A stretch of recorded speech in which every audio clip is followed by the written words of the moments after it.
아버지께 참되게 예배하는 자들은 영과 진리로 예배할 때가 오나니 곧 이때라. 아버지께서는 자기에게 이렇게 예배하는 자들을 찾으시느니라. 하나님은 영이시니 예배하는 자가 영과 진리로 예배할지니라. 아멘.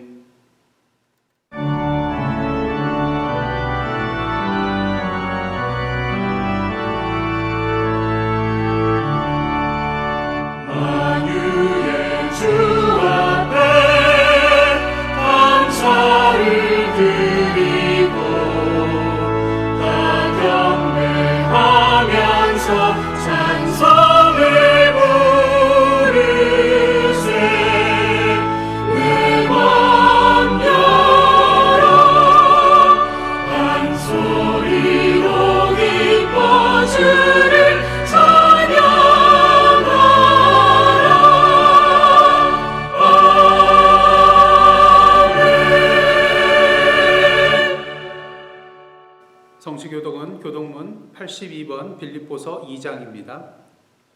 너희 안에 이 마음을 품으라. 곧 그리스도 예수의 마음이니 이는 근본 하나님의 본체시나 하나님과 동등됨을 취할 것으로 여기지 아니하시고 오히려 자기를 비워 종의 형체를 가지사 사람들과 같이 되셨고 사람의 모양으로 나타나사 자기를 낮추시고 죽기까지 복종하셨으니 곧 십자가에 죽으심이라. 이러므로 하나님이 그를 지극히 높여 모든 이름 위에 뛰어난 이름을 주사 하늘에 있는 자들과 땅에 있는 자들과 땅 아래에 있는 자들로 모든 무릎을 예수의 이름에 꿇게 하시고 모든 입으로 예수 그리스도를 주라 시인하여 하나님 아버지께 영광을 돌리게 하셨느니라. 아멘. 이 시간은 다 함께 사도신경으로 우리의 신앙을 하나님 앞에 고백하시겠습니다. 전능하사 천지를 만드신 하나님 아버지를 내가 믿사오며 그 외아들 우리 주 예수 그리스도를 믿사오니 이는 성령으로 잉태하사 동정녀 마리아에게 나시고 본디오 빌라도에게 고난을 받으사 십자가에 못 박혀 죽으시고 장사한 지 사흘 만에 죽은 자 가운데서 다시 살아나시며 하늘에 오르사 전능하신 하나님 우편에 앉아 계시다가 저리로서 산자와 죽은 자를 심판하러 오시리라. 성령을 믿사오며 거룩한 공회와 성도가 서로 교통하는 것과 죄를 사하여 주시는 것과 몸이 다시 사는 것과 영원히 사는 것을 믿사옵나이다. 아멘.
할렐루야.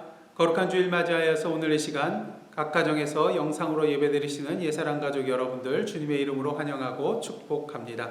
이 시간 교회 소식 몇 가지 알려드리도록 하겠습니다. 먼저 감사의 말씀을 드릴 것은요, 지난주에 교회 오셔서 현장 헌금에 참여해 주신 여러분들과 또한 수고해 주신 우리 재정부 회원 여러분, 그리고 성도들을 위하여 음료를 준비해 주신 이석진 장로님 댁에 이 시간을 빌어서 감사를 드립니다. 다음 주일은 아버주의 주일로 저희들 지키게 됩니다. 이 시간 성도들을 위한 중보기도 제목이 있는데요. 먼저 환우들을 위해서 기도해 주시기를 바랍니다. 우리 권군승 권사님, 김영숙 성도님, 김종희 권사님, 캐티김 집사님, 윤규 집사님 건강과 치료와 회복을 위해서 기도해 주시기를 바라고요. 또한 성도들의 생업의 현장을 위해서 기도해 주시기를 바랍니다. 사업처와 재정에 어려움이 없도록 또한 현장 근무하시는 분들의 건강과 안전을 위해서 여러분들 계속해서 중보 기도해 주시기를 원합니다. 이상으로 교회 소식 마치겠고요. 이 시간은 김은택 장로님 나오셔서 기도 인도해 주시겠습니다. 우리 힘이 되신 여호와여, 우리가 주님을 사랑합니다. 주께서 죄 가운데 헤매던 우리를 불러내시어 오늘까지 인도하여 주시고 주님의 자녀 삼아 주시어 오늘 특별히 주의 날 기쁨으로 주께 예배드리게 하시오니 이 모든 것을 주님께서 먼저 영광과 찬양을 받으시옵소서. 이 기쁜 날 주의 전에 나가 예배드리지는 못하지만 젖과 꿀이 흐르는 주의 전에서 달고 오묘한 말씀을 들으며 기쁨의 찬미와 감사의 제사를 드리오니 주여 우리의 예배를 받으시옵소서. 한 주간을 살면서 우리는 여전히 우리 속에 남아있는 죄성과 육신의 연약함으로 하나님께서 주신 삶의 원리를 충실하지 못하고 우리의 짧은 지혜와 계산을 의지했던 어리석음을 고백합니다. 삶 속에서 만난 이들에게 주께 하듯 섬기지 못하였고 힘들고 어렵다는 핑계로 세상을 편하게 살려고 했던 것을 고백합니다. 우리의 숨길 수 없는 이 모습 이대로 나와싸우니 우리를 받아주셨고 긍휼히 여겨 주시옵소서. 우리의 일용할 양식을 채우시는 하나님께서 행여 우리가 수단에 불과한 물질에 현혹되어 참으로 가치 있는 것이 무엇인가를 잊지 않게 하셨고 열심히 땀 흘리며 사랑으로 기쁨을 늘 체험하는 저희들 되게 하여 주시옵소서. 인내는 연단은 소망을 이룰 줄 알미로다. 소망 중에 즐거워하며 환난 중에 참으며 기도에 힘쓰라는 사도 바울의 권면처럼 요즘같이 코로나로 인한 어려운 가운데 빛 대신 주님만을 바라보며 우리의 잘못된 모습을 돌이켜 보다 나에게 향하신 주님의 뜻을 발견하여 그 뜻을 이루는 모습 되기를 원합니다. 그러하기 위해 끊임없이 주께 간구하며 어려움을 믿음으로 이겨 이 환난의 때를 이기는 저희들 모습 되기를 원합니다. 이 시간 육신의 연약함으로 고통받는 교우들을 우리 주님께서 보살피시고 치유해 주시기를 원합니다. 그들이 어려운 가운데 주님께서 주시는 음성을 듣게 하시옵고 보다 성숙한 믿음의 사람들로 거듭나는 체험을 하게 하여 주시옵소서. 우리 이사랑교회가 세상의 약한 자를 위하여 섬기는 교회 되게 하시옵소서. 그리스도의 끝까지 섬기는 모습을 닮아가는 교회 되게 하여 주시옵소서. 주님이 죽기까지 낮아지신 것처럼 겸손히 낮아지는 교회 되게 하여 주시옵소서. 그래서 날마다 성장해가는 건강한 교회 되게 하여 주기를 원하옵나이다. 이 시간 또한 간구와 합기는 우리를 위협하고 힘들게 하는 이 코로나 바이러스에서 해방되는 은총을 허락하여 주시옵소서. 먼저 믿는 저희들의 연약함과 죄성을 용서하여 주시옵고 하나님을 알지 못하는 무지한 자들도 주님 부모, 주님 자녀 삼아 주시옵고 주의 사랑 안에서 이 모든 어려움을 이기게 하시옵고 다시금 정상적인 삶으로 인도하여 주옵소서. 무수히 많이 희생된 영혼들을 받아 위로하여 주셨고 이를 위해 수고하는 손길들을 기억하시고 그들의 수고를 기억하여 주옵기를 원하옵나이다. 그래서 주님의 위대하심을 믿고 찬양하며 주님이 은혜 안에 거하는 복된 삶을 살게 인도하여 주옵소서. 이 시간 하영태 목사님을 통해 선포되는 말씀이 하나님의 뜻을 바로 깨닫는 은혜의 시간 되게 하여 주시옵소서. 이 말씀을 들을 때 상하고 지친 영혼들이 소생케 하시옵고 세상이 줄 수 없는 참된 평화와 안식을 누리는 말씀 되게 하여 주시옵소서. 우리의 형편과 처지를 아시는 주님께서 이 시간 아뢰지 못한 것들도 주님 뜻 안에서 모든 것이 온전히 이루어지기를 원하옵나이다. 우리의 구원자 되신 예수님의 이름으로 기도하옵나이다. 아멘.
빌리김 집사님과 캐티김 집사님의 은혜로운 찬양이었습니다.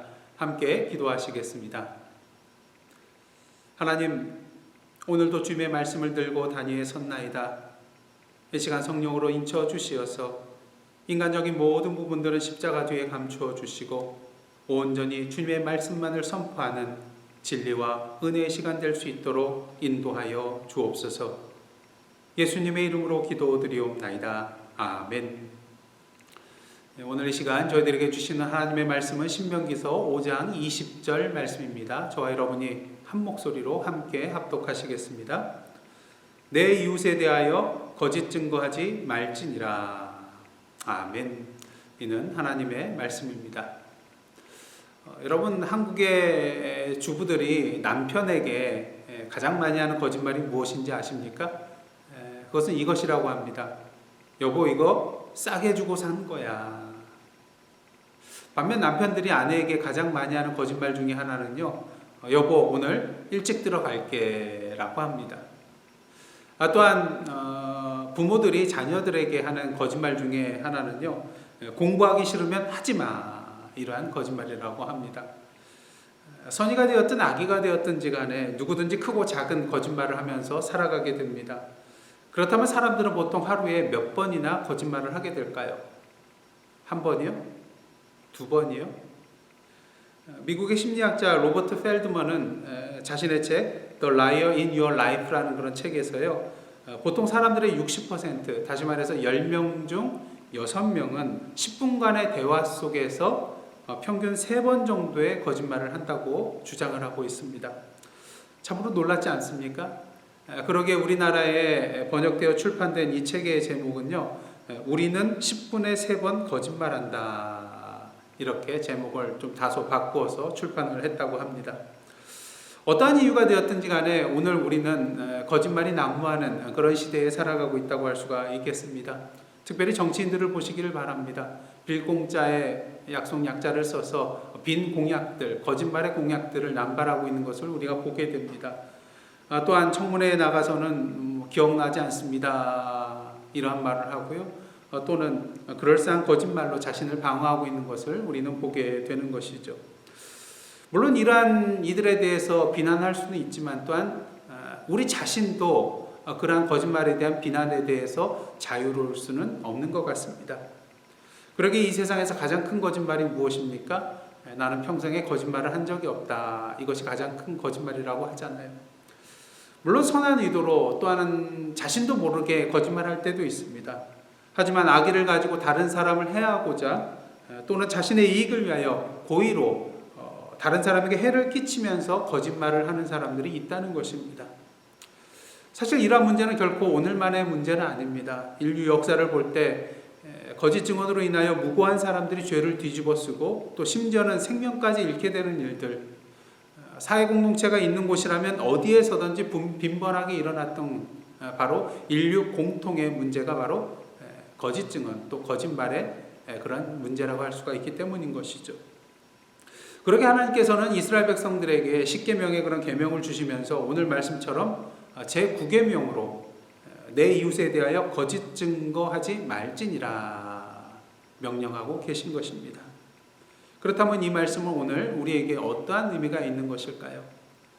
첫째로 내 이웃에 대하여 거짓 증거하지 말지니라, 이 말씀은 문자 그대로 재판 과정 속에서 거짓된 증언을 하지 말라는 말씀입니다.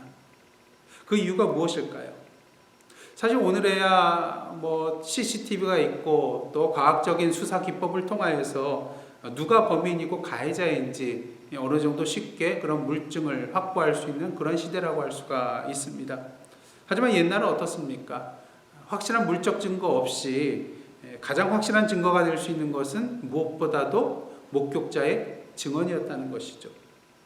문제는 이 증언을 하는 증인이 거짓 증언을 하게 될 때에 진실을 밝혀낼 방법이 사실 전무하다는 것입니다. 그렇게 하나님께서는 이러한 증인의 중요성에 대해서 분명히 아시고 이스라엘 백성들을 향하여서 이웃에 대하여 거짓 증거하지 말지니라 말씀하고 계시다는 것입니다. 그리고 이것으로 그치는 것이 아니라요, 하나님께서는 신명기 19장 15절로부터 21절을 통하여서 거짓 증거에 대한 구체적인 그런 세부 조항들을 제시해 주고 계시는 것을 우리가 볼 수 있는 것입니다. 먼저 15절 말씀입니다. 사람의 모든 악에 관하여 또한 모든 죄에 관하여는 한 증인으로만 정할 것이 아니요 두 증인의 입으로나 또는 세 증인의 입으로 그 사건을 확정할 것이며, 최소한 두세 사람의 증인의 증언이 있어야 함을 말씀하고 계십니다. 그 까닭은 무엇일까요? 당시 증인의 개념과 오늘날 증인의 개념에 있어서 커다란 한 가지 차이점이 있기 때문인 것입니다. 구약 이스라엘 사회에서의 증인이라는 것은요, 증인과 고발자 이 이중의 역할을 담당할 수 있었다고 합니다. 다시 말해서 오늘 우리 재판에서는 어떻습니까? 제3자가 아닌 사건 당사자가 증인이 될 수가 없습니다. 하지만 구약 이스라엘사에서는요, 어떤 사람이 혼자서 다른 사람을 고발하고 스스로 그 사건의 증인도 될 수 있었다는 것이죠. 그러기에 증인을 한 사람으로만 채택해서 재판을 벌이게 된다면 그 재판의 공정성에 금이 가게 될 것입니다. 문제가 생긴다는 것이죠. 또한 두세 사람의 증인이 필요한 것은요, 개개인마다 자신의 주관과 사고방식이 다르고 또 착오나 실수를 범할 수 있기 때문입니다. 또한 사람을 매수해서 거짓 증언을 할 수도 있기 때문에 최소한 두 사람 이상의 증인이 필요하다는 것이죠. 그러기에 유대인들은 이러한 거짓 증언하는 것을 막기 위해서 더욱더 상세한 규정들을 만들어 나갔는데요. 미슈나에 보시면 이에 관련된 그런 여러 규정들이 나오게 되는 것을 보게 됩니다. 몇 가지 소개를 해드리면 이렇습니다. 두 사람 이상의 증인들은 서로가 증언의 내용을 알 수 없게 단독적으로 증언해야 한다. 증인들의 증언들이 일치하지 않고 서로 상충될 때 모든 증언은 모두 무효가 된다. 증인은 증언과 관련하여 어떠한 형태의 보상도 받을 수 없다. 다음의 사람들은 증인이 될 수 없다. 즉, 사건과 관련하여 혐의를 받고 있는 사람, 피고인과 가까운 혈연 관계에 있는 사람, 피고인의 재산을 상속받을 사람, 피고인과 원한이 있거나 적대 관계에 있는 사람, 예를 들어 이해관계나 의견이 충돌되었기 때문에 3일 이상 서로 말하지 않는 그런 일이 있는 사람들이 이에 해당된다고 합니다. 좀 재미있는 그런 설명이죠. 그렇다면 만일 재판에서 위증하는 사람이 있다면 어떻게 되나요? 16절로부터 19절 말씀인데요. 만일 위증하는 자가 있어 어떤 사람이 악을 행하였다고 말하면 그 논쟁하는 쌍방이 같이 하나님 앞에 나아가 그 당시에 제사장과 재판장 앞에 설 것이요. 제사장과 재판장 앞에 서게 된다는 그러한 것은 무엇을 의미합니까? 바로 하나님 앞에 나아가 선다는 것을 의미하고요. 하나님 앞에 나아가 선다는 것은 위증죄가 얼마나 중엄한 죄인가를 보여주는 그런 표현이라고 할 수가 있는 것입니다. 그러게 18절, 재판장은 자세히 조사하여 그 증인이 거짓 증거하여 그 형제를 거짓으로 모함한 것이 판명되면 그가 그의 형제에게 행하려고 꾀한 그대로 그에게 행하여 너희 중에서 악을 제하라. 위증죄를 어떻게 처벌하라고요? 그가 그의 형제에게 행하려 꾀한 대로 그대로 행하라는 것입니다. 구체적으로 21절입니다. 내 눈이 긍휼히 여기지 말라. 생명에는 생명으로, 눈에는 눈으로, 이에는 이로, 손에는 손으로, 발에는 발로이니라. 여러분들이 잘 아시는 동해보복법에 해당되는 무시무시한 처벌 내용이라고 할 수가 있겠습니다. 한국의 법률을 보시면 단순 위증죄를 범하게 되면요, 보통 5년 이하의 징역, 1천만 원 이하의 그런 벌금형에 처해지게 됩니다. 또한 조금 더 나아가서 형사사건이나 징계사건에 관하여서 누군가를 모해할 그러한 의도를 가지고 위증을 하게 되면요, 10년 이하의 징역에 처해질 수도 있게 됩니다. 처벌 수위가 만만치 않은 것을 보게 되죠. 그런데 이런 한국의 위증죄보다 더 처벌 수위가 높은 것이 바로 하나님께서 제정하신 위증죄의 처벌이었다는 것이죠. 경우에 따라서는 목숨까지도 내놓아야 되거든요. 그렇다면 하나님께서 이렇게 무시무시한 조항을 이스라엘 백성에게 주신 이유가 무엇일까요? 20절 말씀입니다. 그리하면 그 남은 자들이 듣고 두려워하여 다시는 그런 악을 너희 중에서 행하지 아니하리라. 그 목적이 단순히 위증죄를 범한 사람을 처벌하는 데 있는 것이 아니라 궁극적인 목적은 위증죄를 범하지 아니하도록 미연에 방지하는 예방 차원에 있다는 것을 우리는 분명히 보게 되는 것입니다.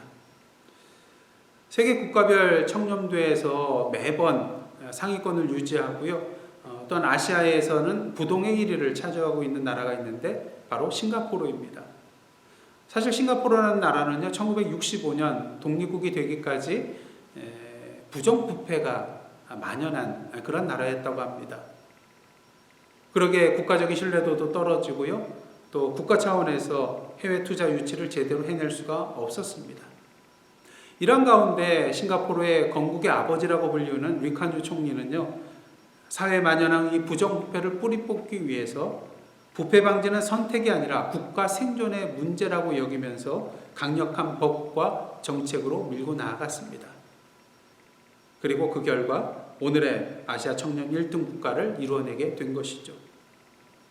예를 들어서 그는 부패 행위 조사국을 총리 직속 기관으로 두어서 막강한 힘을 실어줍니다. 그래서 상위 기관이 간섭하지 못하고 또 독자적으로 부패 수사를 해나갈 수 있도록 힘을 실어주었다고 합니다. 만약 공무원이 재산을 공개하는 데 있어서 설명할 수 없는 재산이 나오게 되면 나라에서 몰수하도록 했다고 합니다. 특히 여러분이 싱가포르 하면은 무엇이 생각이 나십니까? 공공질서 유지 차원에서 벌금을 아주 무겁게 내리는 그런 나라로 유명하죠. 그래서 거리에 보시면은 사복 경찰들이 돌아다니면서 벌금을 부과하는 경우가 많아서 정복 경찰이 보이지 않는다고 방심하면 큰 코 다친다고 합니다. 그렇다면 벌금은 어느 정도일까요? 예를 들어서 무단횡단을 하게 되면 싱가포르 달러로 1,000달러를 부과받게 되는데 우리나라 돈으로 한 80만 원에 해당되는 금액입니다. 또는 징역 3개월에 처해지게 되는데요. 두 번째로 범하게 되면은 처벌이 2배로 증가하게 된다고 하네요. 그렇다면 한국에서 무단횡단을 하게 되면은 그 범칙금이 얼마일까요? 무려 3만 원이라고 합니다. 만약 한국에서 경범죄에 그런 해당되는 처벌의 수준을 싱가포르의 그런 범칙금 수준으로 올리게 된다면 어떻게 될까요? 아마도 분명 경범죄의 그런 횟수가 현격하게 줄어들게 될 것입니다. 중요한 것은 하나님께서 이스라엘 백성을 향하여서 거짓 증거하는 위정죄에 대해서 그 처벌을 엄하게 하신 데에는 그 목적이 처벌이 있는 것이 아니라 예방이 있다는 것, 미연에 방지하기 위함이 있다는 것을 우리는 알아야 된다는 것이죠. 하지만 이렇게 처벌을 강화한다 할지라도 꼭 그것을 범하는 사람들이 나타나기 마련입니다. 그 대표적인 사람이 누구입니까? 북왕국의 아합 왕과 그 아내 이세벨입니다. 열왕기상 21장을 보시면 아합 왕이 자신의 왕궁에 가까이 있는 나봇의 포도원을 보고 자신의 채소밭으로 삼고자 하는 그러한 마음이 들게 됩니다. 그래서 나봇을 부르죠. 그리고 한 가지 제안을 합니다. 더 좋은 포도원을 줄 터이니까 서로 맞바꾸자는 것이죠. 만약에 돈으로 받고 싶다면 아주 좋은 값으로 그 포도원을 사겠다고 제안을 하게 됩니다. 하지만 나봇은 그 제안을 받아들일 수가 없었습니다. 거절할 수밖에 없었습니다. 그 포도원은 조상으로부터 물려받은 유산이었고 율법에 의하면 이렇게 조상으로부터 물려받은 밭이나 포도원 이러한 것들은 결코 다른 사람에게 팔 수가 없었기 때문인 것이죠. 이것은 하나님 앞에 죄가 되는 것이었습니다. 그러게 아합 왕은 마음이 상하여 시금전폐하고 드러눕게 됩니다. 이 사실을 듣고 이세벨이 찾아와서 자초지정을 알게 되죠. 그리고 아합의 이름으로 나봇이 거하는 성읍의 장로와 또한 귀족들에게 편지를 보냅니다. 그 내용이 무엇이었습니까? 불량자 2사람을 세워서 나봇이 하나님과 왕을 저주하였다고 거짓 증언하게 하여서 무리들로 하여금 나봇을 돌로 쳐 죽이게 하라는 그러한 내용이었습니다. 그리고 이 모든 일들이 이세벨의 계획대로 잘 진행이 되고 나봇이 죽게 됩니다. 그리고 나봇의 포도원은 누구의 손으로 들어갑니까? 아합 왕의 손에 들어가게 되는 것이죠. 아무리 2-3사람의 증인을 세우는 그러한 제도를 만들었어도 이와 같이 2-3사람을 매수하여 거짓 증언하게 되면 그 제도는 무용지물이 되고 만다는 것입니다. 다시 말해서 아무리 강력한 처벌을 제도적으로 마련해 놓았다 할지라도 제도만을 가지고서는 근본적으로 거짓 증언하는 것을 막을 수는 없다는 것이죠. 그러게 둘째로 내 이웃에 대하여 거짓 증거하지 말지니라는 말씀은 거짓의 본질을 알라는 것입니다. 오늘날 많은 사람들이 위험을 무릅쓰고 거짓 증거하는 이유는 무엇이겠습니까? 당장 생각해 볼 수 있는 것은 일단 이 위기만 벗어나자. 걸리지만 않으면 어떻게 되겠지. 그런 마음이 있을 것입니다. 세상에는 공소시효라는 것이 있습니다. 어느 일정 기간이 지나도록 검사가 기소를 하지 아니하면 더 이상 그 죄의 책임을 묻지 않는다는 것이죠. 세월이 지나면 지날수록 그 진실을 밝히기도 힘들 뿐만 아니라 범죄자도 오랜 기간 동안 처벌 못지않은 그런 고통을 받았을 것이라고 판단을 하고 더 이상 책임을 묻지 않는다는 제도가 바로 공소시효인 것입니다. 단순 위증죄와 같은 경우는 공소시효가 7년이고요. 모해 위증죄는 10년이라고 합니다. 그리고 증거인멸죄, 또 증거은닉죄, 증거 위조나 변조죄 같은 경우는 공소시효가 7년이라고 합니다. 그러다 보니까 이 기간만 걸리지 않고 잘 버텨내면 더 이상 처벌받지 않게 되는 것이죠. 죄로부터 자유로워질 수 있다는 것입니다. 하지만 우리가 그리스도인으로서 분명히 알아야 될 것은 무엇입니까? 세상법에는 공소시효가 있지만 하나님 앞에서는 공소시효란 것이 없다는 것이죠. 오늘 본문에서 거짓 증거하지 말지니라 말씀하셨습니다. 여기서 증거라는 단어는 가치 중립적인 개념입니다. 그 앞에 참된이란 말이 붙느냐 또 거짓이라는 말이 붙느냐에 따라서 그 가치가 달라지기 때문인 것이죠. 그렇다면 거짓이 왜 문제가 되는 것일까요? 거짓이라는 것은 하나님으로부터 나온 것이 아니기 때문인 것입니다. 히브리서 6장 18절 말씀을 공동 번역본으로 함께 보도록 하겠습니다. 하나님은 거짓말을 하실 수 없는 분이시므로 그분의 약속과 맹세는 변하지 않습니다. 하나님은 뭐를 하실 수 없는 분이라고요? 거짓말을 하실 수 없는 분이라는 것입니다. 왜 그렇습니까? 하나님은 언제나 참이시고 진리 그 자체이시기 때문인 것이죠. 그렇다면 거짓이란 어디로부터 나온 것일까요? 요한복음 8장 44절 말씀입니다. 너희는 너희 아비 마귀에게서 났으니 너희 아비의 욕심대로 너희도 행하고자 하느니라. 그는 처음부터 살인한 자요 진리가 그 속에 없으므로 진리에 서지 못하고 거짓을 말할 때마다 제 것으로 말하나니 이는 그가 거짓말쟁이요 거짓의 아비가 되었습니다. 우리는 이 말씀을 통하여서 거짓의 본질이 무엇인지 보게 됩니다. 거짓은 진리가 없는 것입니다. 거짓은 진리에 서지 않는 것입니다. 다시 말해서 거짓이란 것은 진리의 하나님이 없는 것이요 진리의 하나님 안에 서 있지 않은 것입니다. 그러게 대적마귀 사단은 어떠한 존재인가요? 그 속에 진리가 없기 때문에 진리에 서 있지 않기 때문에 그에게서 나오는 것은 언제나 거짓이 되는 것입니다. 그러게 그는 거짓말쟁이요 거짓의 아비, 다시 말해서 거짓의 근원이 되는 것입니다. 그렇게 사단은 오늘도 우리 마음속에 들어와서 거짓의 마음을 심습니다. 우리로 하여금 거짓을 말하도록 유혹합니다. 만약 우리가 이러한 사단의 유혹에 넘어가게 되면 우리는 거짓말을 하게 되는데 여러 가지 유형이 있게 됩니다. 물론 노골적으로 전체 내용을 완전히 뒤집어 엎어버리는 그런 노골적인 거짓말을 하게 될 때도 있는데요. 사실 사단은 우리로 하여금 이러한 노골적인 거짓말을 하도록 유인하지는 않습니다. 물론 할 때도 있지만요. 대부분 다른 유형을 사용하게 한다는 것이죠. 왜냐하면 이런 노골적인 거짓말은 쉽게 드러나기 때문인 것입니다. 그렇다면 사단이 우리로 하여금 사용하게 하는 대표적인 거짓말의 유형은 어떤 것들이 있을까요? 이 시간 몇 가지 소개를 해드리도록 하겠습니다. 첫째로 더하기입니다. 실제 내용은 그대로 둔 채로 사실이 아닌 것을 살짝 끼워 넣는 것이죠. 보지 않은 것을 봤다고 말합니다. 듣지 않은 것을 들었다고 말하게 합니다.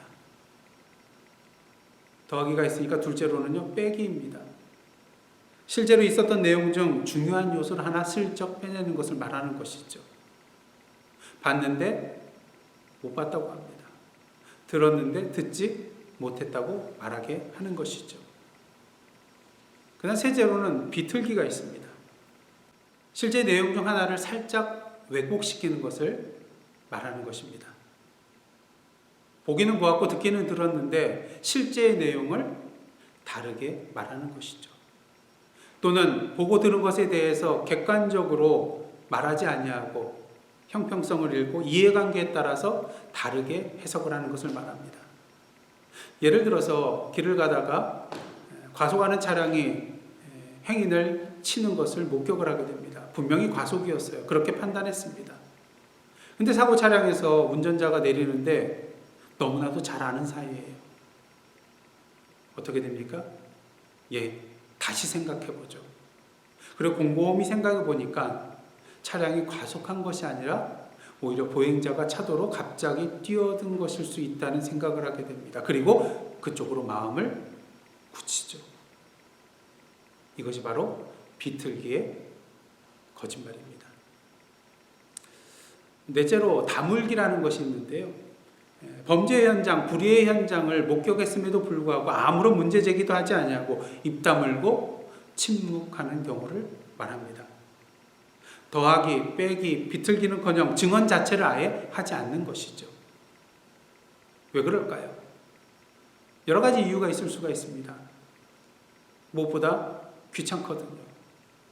그리고 시간이 아깝거든요. 그리고 내일이 아니라고 생각이 되거든요. 그리고 때로는 증언해야 될 대상이 조폭이라면 어떻습니까? 내 안전을 먼저 생각해야 되거든요. 사실 아무 말 하지 않냐고 침묵하는 것이 왜 거짓말이냐고 말할 수 있을 것입니다. 하지만 하나님께서는 분명히 말씀하고 계십니다. 레위기 5장 1절 말씀입니다. 만일 누구든지 저주하는 소리를 듣고서도 증인이 되어 그가 본 것이나 알고 있는 것을 알리지 아니하면 그는 자기의 죄를 져야 할 것이요 그 허물이 그에게로 돌아갈 것이며. 자기가 보고 들은 것에 대하여 또한 알고 있는 것에 대하여 증언하지 않는다면 그것은 하나님 앞에서 죄가 된다는 것입니다. 오늘날 이 사회를 보시기를 바랍니다. 각종 불의와 악이 행해지고 있습니다. 만일 이에 대하여 우리가 침묵하고 알리지 않고 증언하지 않는다면 그것은 하나님 앞에서 거짓 증언하는 죄를 범하는 것과 같다는 것을 우리는 분명히 알아야 된다는 것입니다. 이처럼 거짓말쟁이요 거짓의 아비인 사단의 유혹에 넘어가게 되면 우리는 각종 거짓말을 하게 됩니다. 왜요? 그 유혹에 넘어가게 되면 보고 싶은 것만 보게 되거든요.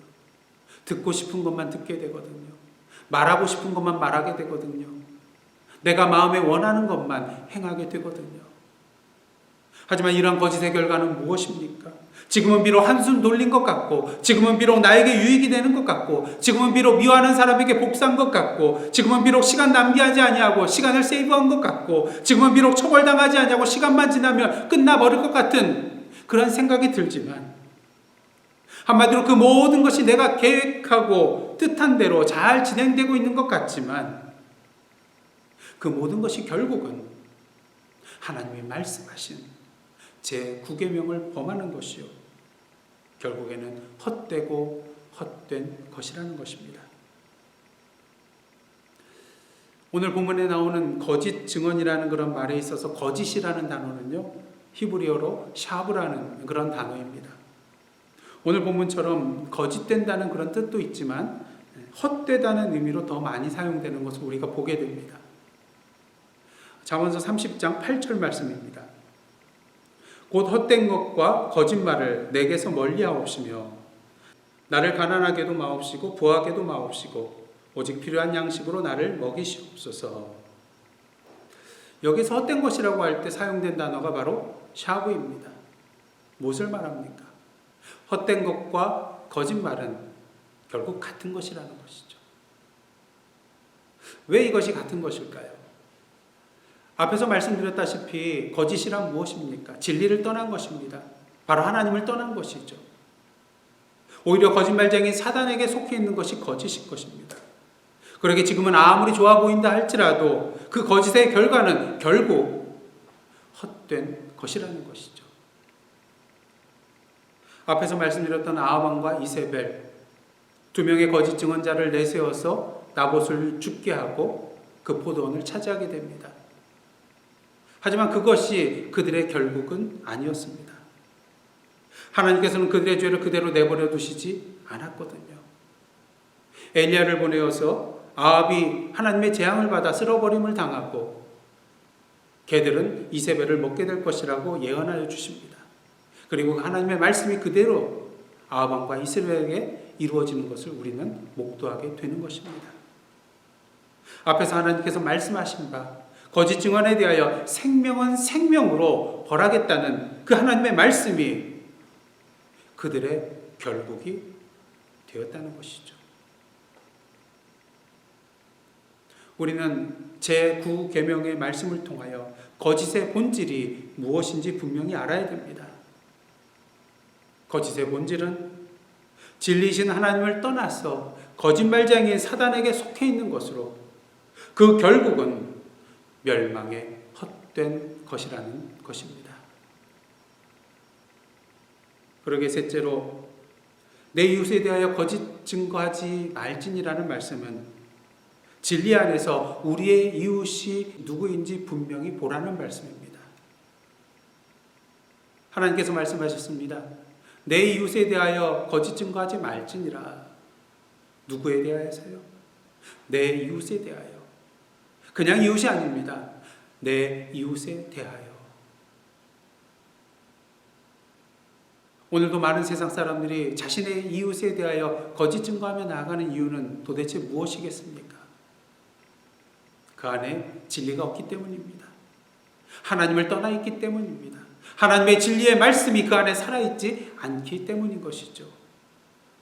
그렇게 그들의 눈에는 자신의 이웃이 자신의 이웃으로 보이지 않게 되는 것입니다.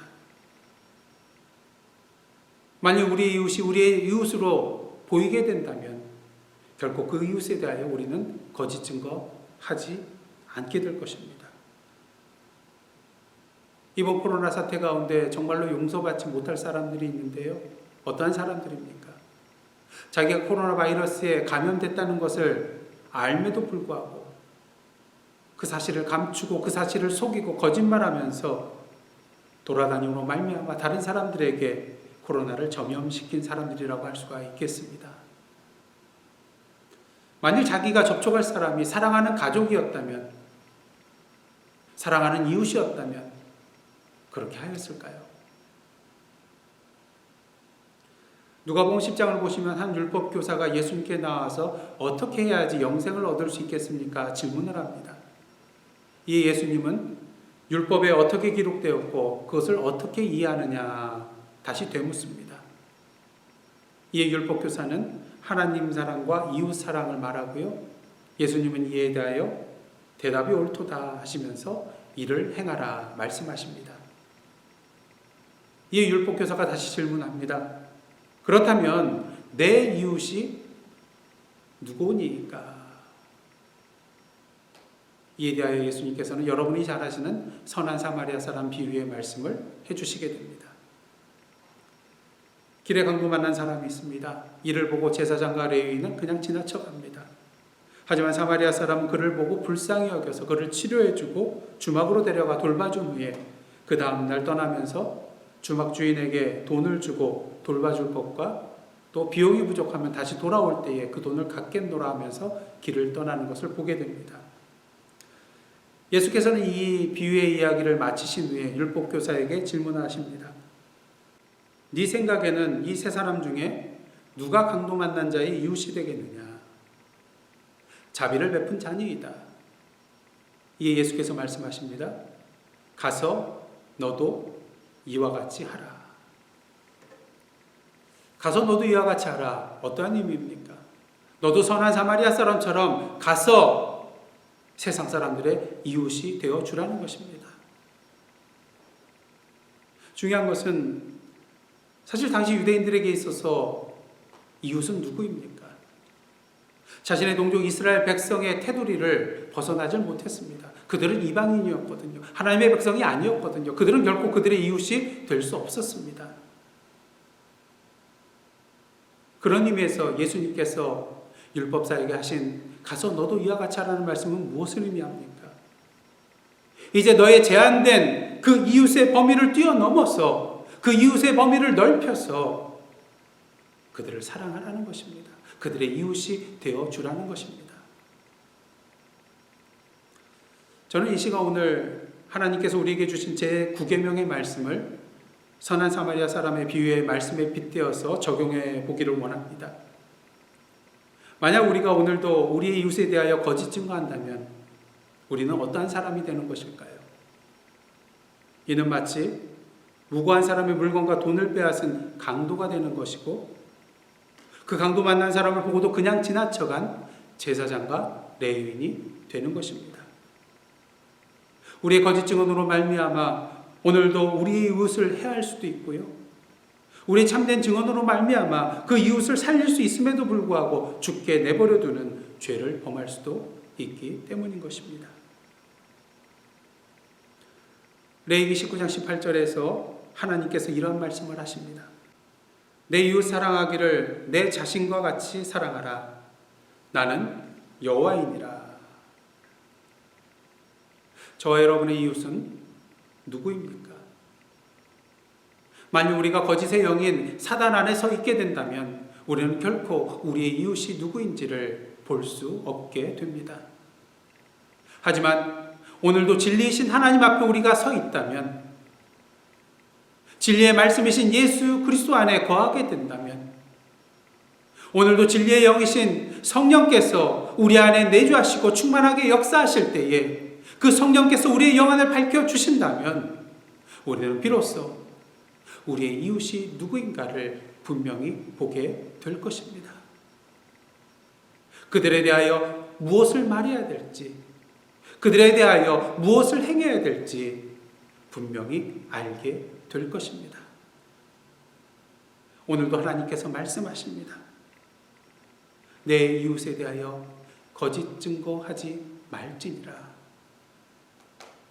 결국은 우리의 이웃을 우리의 이웃으로 여기며 그 이웃을 우리 자신과 같이 사랑하라는 하나님의 적극적인 명령인 것입니다. 기도하시겠습니다. 하나님, 오늘도 우리 이웃에 대하여 거짓 증거하지 않고 오늘의 선한 사마리아 사람이 되어 우리의 이웃을 우리 자신과 같이 사랑하며 오늘도 한 생명 한 생명을 귀하게 여기며 그 생명을 살려나가는 저희들의 거룩한 삶 되게 하여 주옵소서. 예수님의 이름으로 기도드리옵나이다. 아멘. 레위기 19장 18절에서 하나님께서 이러한 말씀을 주고 계십니다. 내 이웃 사랑하기를 내 자신과 같이 사랑하라. 나는 여호와이니라. 저와 여러분의 이웃은 누구입니까?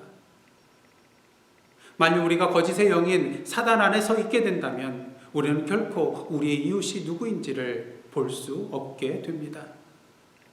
하지만 오늘도 진리이신 하나님 앞에 우리가 서 있다면, 진리의 말씀이신 예수 그리스도 안에 거하게 된다면, 오늘도 진리의 영이신 성령께서 우리 안에 내주하시고 충만하게 역사하실 때에 그 성령께서 우리의 영안을 밝혀주신다면 우리는 비로소 우리의 이웃이 누구인가를 분명히 보게 될 것입니다. 그들에 대하여 무엇을 말해야 될지, 그들에 대하여 무엇을 행해야 될지 분명히 알게 될 것입니다. 오늘도 하나님께서 말씀하십니다. 내 이웃에 대하여 거짓 증거하지 말지니라. 결국은 우리의 이웃을 우리의 이웃으로 여기며 그 이웃을 우리 자신과 같이 사랑하라는 하나님의 적극적인 명령인 것입니다. 기도하시겠습니다. 하나님, 오늘도 우리 이웃에 대하여 거짓 증거하지 않고 오늘의 선한 사마리아 사람이 되어 우리의 이웃을 우리 자신과 같이 사랑하며 오늘도 한 생명 한 생명을 귀하게 여기며 그 생명을 살려나가는 저희들의 거룩한 삶 되게 하여 주옵소서. 예수님의 이름으로 기도드리옵나이다. 아멘.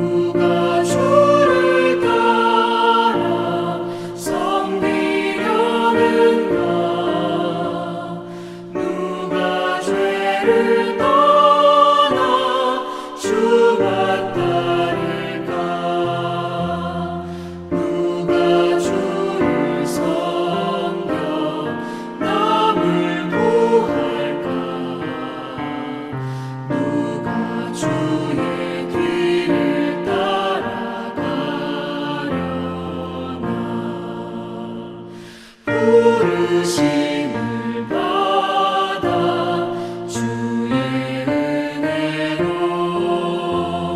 주를 따라가네 주만 따르네 세상 영광 위에 나를 아니요 크신 사랑이네 주만 따르고 주가 내려주신 은혜 힘입어 주의 뒤를 따라 힘써이라네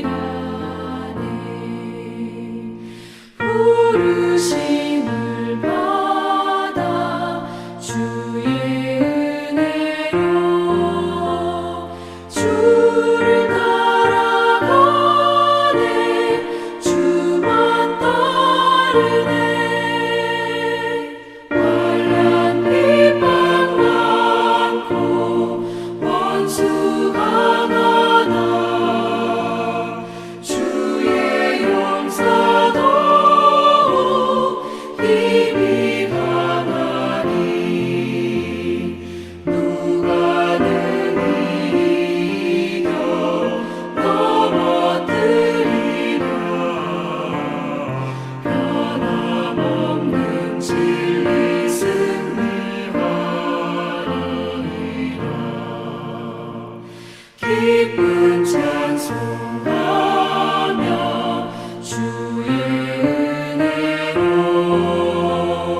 주를 따라가네 주만 따르네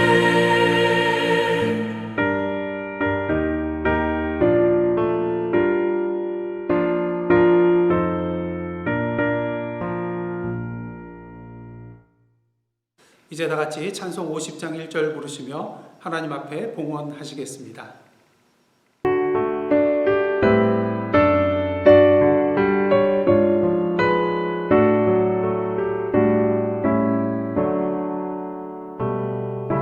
내게 있는 모든 것을 아낌없이 드리네 사랑하고 의지하며 주만 따라 살리라 주께 드리네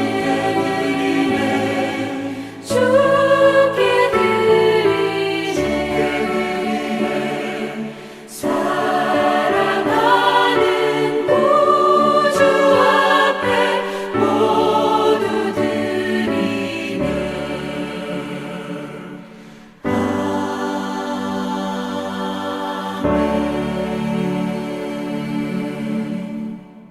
다 함께 기도하시겠습니다.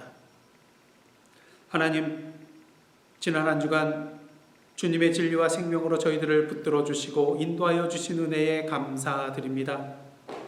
오늘도 거룩한 주일 맞이하여 말씀과 찬양과 기도 가운데 주님 주시는 사랑과 은혜와 기쁨을 누리게 하여 주심에 감사드립니다. 그러게 오늘도 이 시간 주님 앞에 우리의 마음과 정성을 모두어 우리에게 허락하신 물질의 일부와 우리의 삶 자체를 주님께 올려드리오니 기뻐 흠양하여 주시고 하나님의 나라와 그 의를 위하여 사용하여 주옵소서. 오늘도 전쟁과 질병과 가난과 불의와 차별과 각종 재해 속에서 신음하고 있는 이 세상을 주님의 시선으로 바라봅니다. 우리에게 주신 이웃들을 위하여 사랑을 베풀며 그들을 기도로 품는 저희들 되게 하옵시고 우리의 기도의 손길이 닿는 곳마다 주님의 치료와 회복과 사랑과 평화와 생명의 역사가 일어나게 하여 주옵소서. 오늘도 참된 진리의 영이신 성령의 불길로 말미암아 이 땅의 거짓의 영, 사단의 세력이 물려가며 참된 진리의 말씀만이 굳게 서는 승리의 영광을 바라보며 누리며 나아가는 저희들 되게 하여 주옵소서. 사랑하는 예사랑 가족들을 위하여 기도합니다. 영육간의 강건함을 더하여 주시고 주님의 사랑 안에서 서로 영적으로 힘이 되어주는 참된 사랑의 가족 되게 하여 주옵소서. 특히 환영에 계신 분들에게 함께하여 주시사 친히 안수하여 주시고 생업의 현장 가운데 지쳐있는 분들에게 능력으로 역사하여 주시사 주님 안에서 참된 평안을 얻고 오늘도 주님께서 선하신 길로 인도해 주실 것을 믿음으로 바라보며 승리하는 저희들 되게 하여 주옵소서. 이제 새로운 한 주간 살아가게 됩니다. 성령으로 충만하게 역사하여 주시사 주님의 형상으로 살아감으로써 주님의 축복의 통로, 주님의 향기, 주님의 기쁨으로 살아가는 저희들의 복된 삶 되게 하여 주시옵소서. 이 모든 말씀 예수님의 이름으로 기도드리옵나이다. 아멘. 이제 다 같이 파송의 말씀으로 나아가시겠습니다. 사랑하는 성도 여러분, 하나님께서 여러분을 주님의 몸된 지체로 부르고 계십니다. 주여, 우리의 삶을 주님이 기뻐하시는 거룩한 산 제사로 드리겠나이다. 아멘. 이제는 우리 구주 예수 그리스도의 은혜와 하나님 아버지의 크신 사랑과 성령님의 감동감화 교제케 하시는 역사가 오늘도 거짓의 영에게 속한 자가 아닌 진리의 하나님께 속한 자로서 우리에게 허락하신 이웃을 우리 자신과 같이 사랑하며 주님의 참된 사랑과 생명을 이 땅에 실천하며 살아가기로 다짐하며 나아가는 하나님의 백성과 그들의 삶의 현장 위에 나라와 민족과 이 미국 땅과 선교지와 온 세계 위에 이제로부터 영원토록 함께 계시옵기를 간절히 축원하옵나이다. 아멘.